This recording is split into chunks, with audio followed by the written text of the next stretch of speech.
Vindictus Defying Fate is Nexon's latest thirst trap in video game form, but beneath the bounce and shiny bodies, is there actually a game worth playing? Vindictus is not a series I expected to see again in 2025, but with all the random franchise revivals and soft reboots, why not? Delta Force came back looking like Battlefield, and now Vindictus, a 2010s hack-and-slash dungeon crawler, is back as a casual Soulslike with cleavage.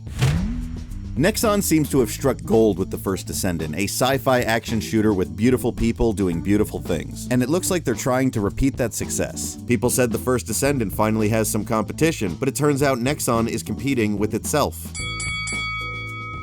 And this time they have fluid character motion, wink wink, baked in from the start. Since the alpha demo release, the internet's been flooded with screenshots from the character creator, and I know what you're thinking, does this game have anything else to offer but that? Gameplay-wise, Defying Fate has gone full Souls-like, a definite shift from the mission-based structure of the original game. There were hints early on, like dodge rolls and light and heavy attacks, but the moment I started the first real mission and lit a bonfire, I knew exactly what kind of game this was. You know what? Let's just hold the stone up against the lights. Yeah, that sounds like a good idea. You're then given a healing flask and sent off on your adventure, and I've seen some people criticize this shift. They say it's too far removed from the original, more action-based approach, but you teleport into mission areas from a central hub, kind of like Demon Souls, and explore that zone until you complete your objective. So missions still exist, but when you return to the same area for the next one, it picks up right where you left off. It gives you that Souls-like sense of progression. Even if the story reason is a little thin, it still feels like you're moving forward in the game. That won't stop you, though, will it? And yes, I hear the Dark Souls purists. Sure, it's got bonfires and Estus flasks, but can you roll into barrels and break them? Of course you can.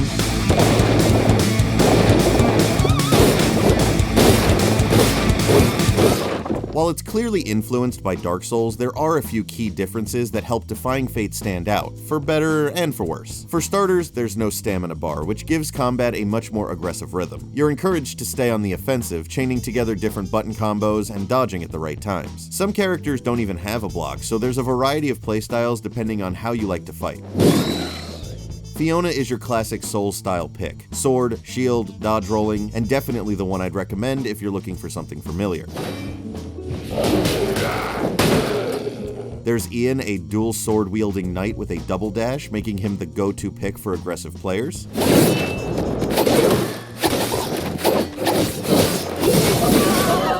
Delia brings out the big sword with the charge attack, quick step, and parry.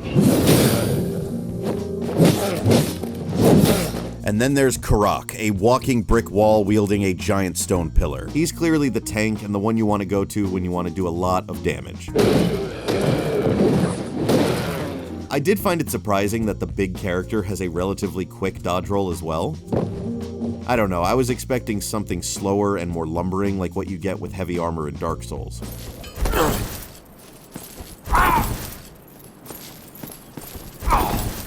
Each character also comes with a set of special moves you can unlock over time through a classic skill tree setup. Pro tip, by the way, don't forget to upgrade your shared traits. They boost all your characters with better defense, stronger attacks, and more healing from the flasks. I completely missed this menu on my first playthrough, and it definitely made things harder than they needed to be.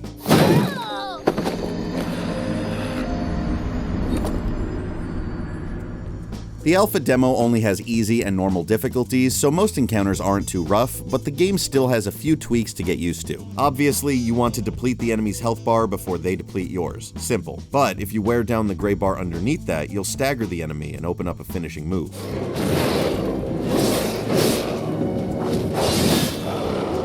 Pressing the block button just as enemies attack will trigger a perfect block that allows for counterattacks on some characters. The window for these counters is surprisingly generous compared to most games in this genre, but then there's blue flashing attacks that shrink that window significantly and can't be blocked normally. So, do you risk the counter but take damage if you miss? These little choices make combat more engaging and remind me of Stellar Blade, especially when you throw in the unblockable yellow attacks.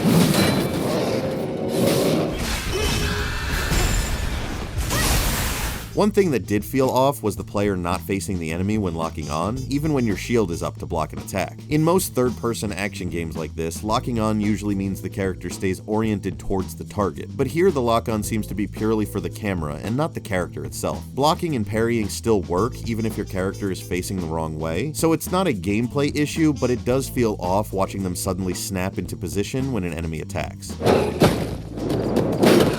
Overall, the combat is simple, stylish, and in a game like this, that's kinda what I want. Vindictus players will be grinding out characters, levels, and gear for countless hours. Sometimes that simple gameplay loop is exactly what players want, and here you get to look at boobies while doing it, so bonus. Visually, Vindictus is stunning, even in its early alpha form. Sure, there have been performance complaints, even on higher-end machines, but come on, look at it.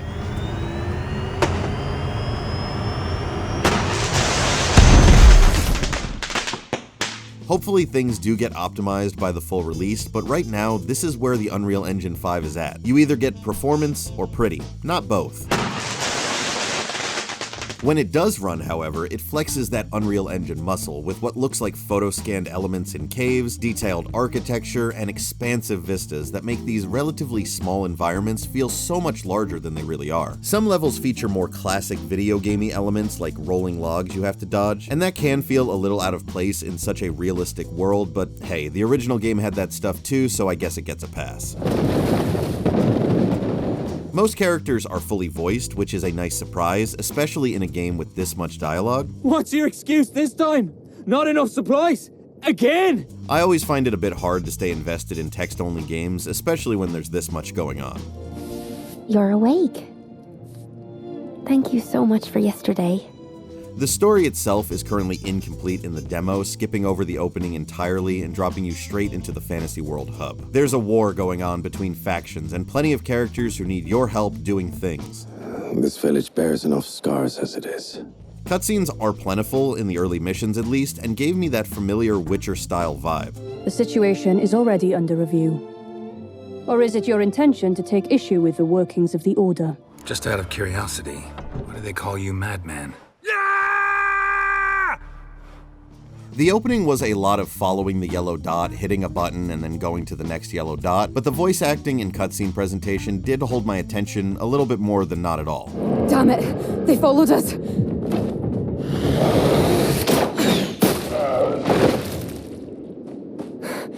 Come on, this way! The music is subtly epic where it needs to be, though there aren't any standout tracks I can remember. The town hub, though, sounds like something straight out of The Sims.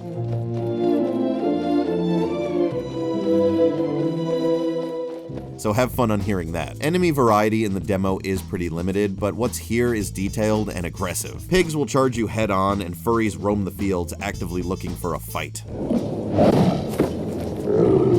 Most of the enemies in this first area are variations of these bipedal werewolf creatures, so variety is a bit of a concern. A lot of games do this to stretch the most out of their character designs and budget, if we're being honest. Destiny is a notorious game like this, reskinning enemies over and over. And while I get why it's done, I do hope the full game gives us at least one unique enemy type per area. Here you have big red wolves, bigger white wolves, and even bigger wolves for boss fights.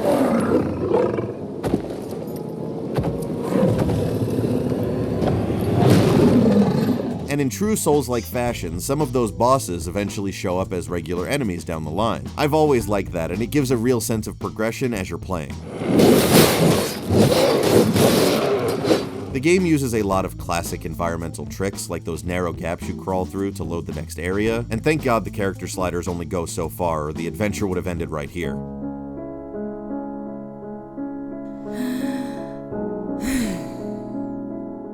Another trick that I really liked was the rappel gun. Here, take this. It's a rappel gun. It definitely feels a bit out of place in a medieval world with swords and crossbows, but sliding down these chains looks great.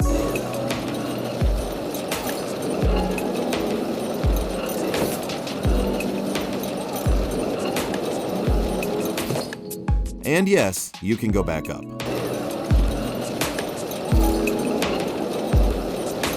You'll notice the camera clips through the ground here though, and it's definitely one part of the presentation that could use a bit of polish. The ground clipping is pretty noticeable, but the same thing happens when moving through doorways, and the camera tends to get stuck or just clip straight through walls. The camera really needs some kind of door trigger like it does when you're crawling under things to help it pass through tight spaces, especially in the hub areas where combat isn't even a factor.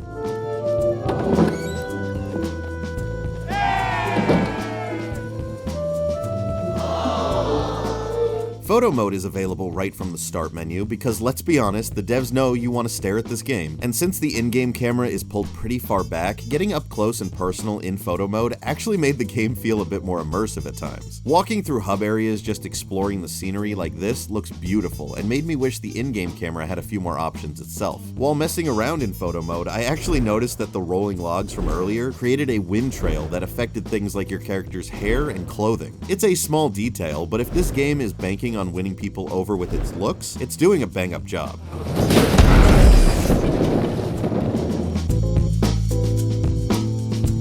Each character starts with a default body type, but as many of you have probably seen, the sliders in this game go hard, letting you create some pretty extreme body types. You can go from super ripped dudes to wide-hipped women that could help raise the Titanic.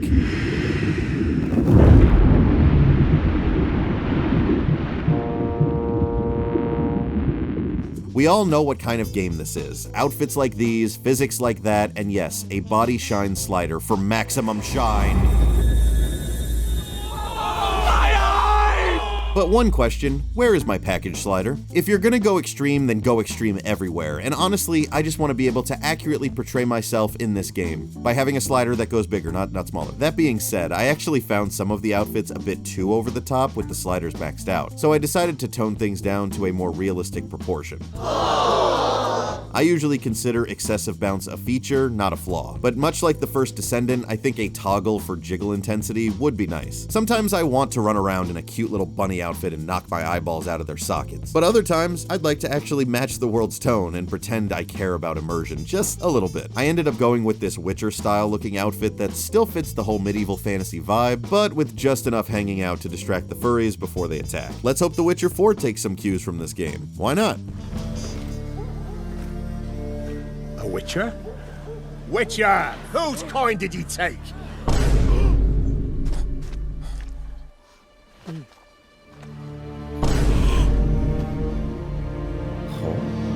Outside of the body sliders and basic hair options, there's not a whole lot of customization other than clothing. Your character is silent, so there's no voice options, and gear placement is basically limited to whatever outfit you decide to buy from the shop. I guess that makes sense if the game wants to live off a steady stream of new character releases. It's tough to design flashy new heroes when players can just change them on a whim all they want.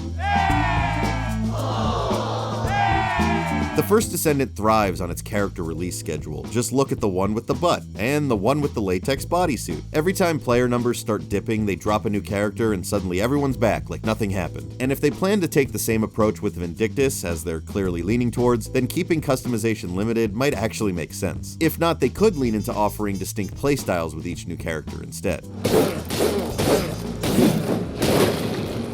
Of course, in a game like this, there's a wide variety of outfits you can buy with your hard-earned cash. Some of them fit the fantasy vibes, like the knight's armor, sorcerer robes, and skin-tight nurse outfits, but others, like the cute crop-top pink bear hoodie, completely break immersion and suddenly have the game looking like Warzone on a Saturday night. Man, I love this job. Now, I'm all for people buying whatever they want, as long as it doesn't ruin the experience for other players. And at first, I was a little worried that town hubs would end up looking ridiculous, with players running around in whatever the store throws at them. But then I found out Vindictus Defying Fate is primarily a single-player game. Huh. The first game proudly carried the MMORPG badge, even though it was mostly just public hubs with separate co-op missions. But it turns out a significant chunk of this game is designed to be played solo. There will be multiplayer missions for up to 4 players and endgame raids that are up to 8. But the devs made it clear if you want to play mostly solo, you're in luck. So in those cases, wear whatever you want, it doesn't affect me. But a toggle to turn off the hot pink uwu cat girls in matchmaking would be nice. If you want to stay away from multiplayer, the game does give you an AI follower to help out. You can also switch your main character at the bonfires, so if boss fights are too much for one, maybe the next will have better luck. The basic structure of this game consists of a town hub with vendors and characters to talk to before setting off on your next mission. A large chunk of the story happens in town, at least in this demo. And since your character is the silent type, you mostly just stand there awkwardly while stuff happens to other people, and then go help those people with those things. This area is beautiful and notably tanked my frame rate, but if you're just hanging out admiring your character's outfit you've been grinding 100 hours for, who really cares? And up the mountain at the top of the village, there's a stunning vista that really makes you stop and think. How big is this world? How far can we go? And just how much of it will jiggle with every step that we take?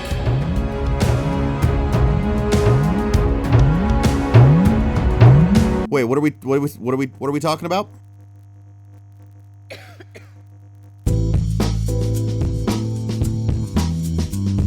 Looking at the discourse online around this game, I'm honestly surprised. I played the demo, I had a good time, it's an alpha, so seeing a mixed review rating on Steam caught me a bit off guard. Some are saying this isn't Vindictus, it's basically Dark Souls, but I like Dark Souls, and a live service bouncy Dark Souls actually sounds kind of fun to me. Playing through the demo shows what a more story-driven Souls-like can be, moving away from the desolate and abandoned worlds that define the genre. Here, let me help.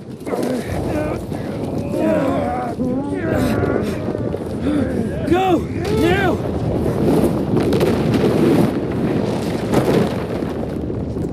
Going from bonfire to bonfire, it feels more like checkpoints in a traditional game, pushing the story forward bit by bit. But if you hit a wall with a boss or something you can't beat, you can always turn back, grind a bit, and level up your character to make things easier. And let's be honest, do you think we would be getting a new Vindictus in 2025 if they didn't change a few things up? Your crooked face calls for blood. The first game never exactly lit the world on fire, even at its peak. Vindictus to me always felt more like an impressive Source Engine tech demo as opposed to a genre-defining MMO.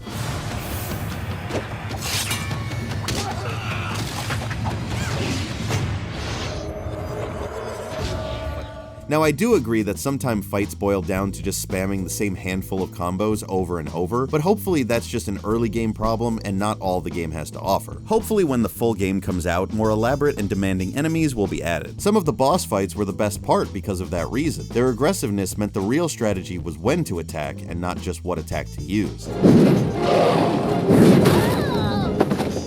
In my short time with the game, I was surprisingly engaged with the combat, and I think that comes down to the more intimate feel of melee combat. Something like the first Descendant can start to feel like a wall of noise with how many enemies the game throws at you. But here, you're only dealing with a handful of enemies at a time, which means you can actually focus, time your dodges, and stay engaged instead of just spraying a machine gun into a crowd.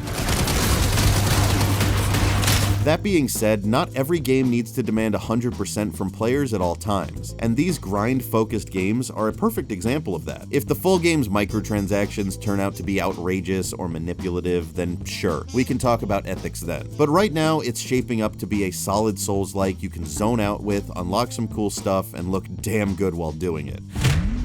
I'm looking forward to the full release later this year, and if they tighten up the gameplay half as much as they've tightened these outfits around these poor women, we might actually have something special on our hands.